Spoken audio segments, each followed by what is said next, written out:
Air India విమాన ప్రమాదం నేపథ్యంలో ప్రయాణికులకు బీమా ఎలా లెక్కిస్తారు అన్న దానిపై ఇప్పుడు చర్చ జరుగుతుంది.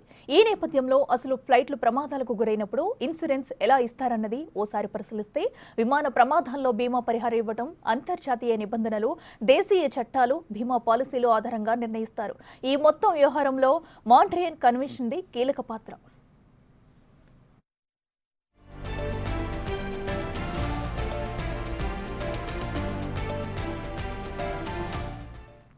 ఒప్పందం ప్రకారం చూస్తే విమాన ప్రమాదంలో మరణించిన ఒక్కో ప్రయాణికుడికి ఎయిర్ ఇండియా కనీసం 1,51,880 SDRs పరిహారం చెల్లించాలి. ప్రస్తుతం ఉన్న లెక్కల ప్రకారం చూస్తే ఒక్కో SDR విలువ ₹120గా ఉంది. ఆ ప్రకారం చూస్తే మరణించిన ఒక్కొక్కరికి 1.8 కోట్ల మేర బీమా పరిహారం మృతుల కుటుంబ సభ్యులకు అందుతుంది. SDR అనేది అంతర్జాతీయ ద్రవ్యనిధి IMF నిర్వహించే కరెన్సీ యూనిట్. దీని విలువ డాలర్, యూరో, యెన్ సహా ఇతర దేశాల కరెన్సీల ఆధారంగా మారుతుంటుంది.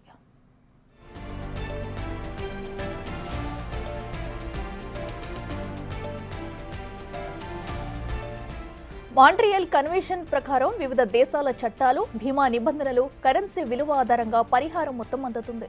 అయితే ప్రస్తుతం విమానయాన సంస్థ ముందుగా మృతుల కుటుంబాలకు ఒక్కొక్కరికి 19 లక్షల రూపాయలకు పైగా చెల్లించాల్సి ఉంటుంది.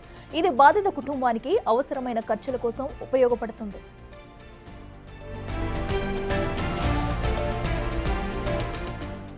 బీమా చెల్లించేందుకు మొదటగా ప్రమాదంలో మరణించిన ప్రయాణికుల వివరాలను ధృవీకరించుకుంటారు.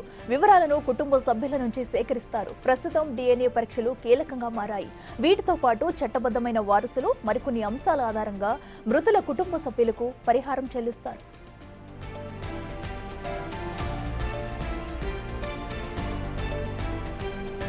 కేవలం ప్రయాణికులకే కాదు, విమానానికి బీమా వర్తించనుంది. ప్రమాదానికి గురైన ఎయిర్ ఇండియా విమానం బీమా విలువ సుమారుగా 630 కోట్ల నుంచి 980 కోట్ల వరకు ఉంటుందని అంచనా.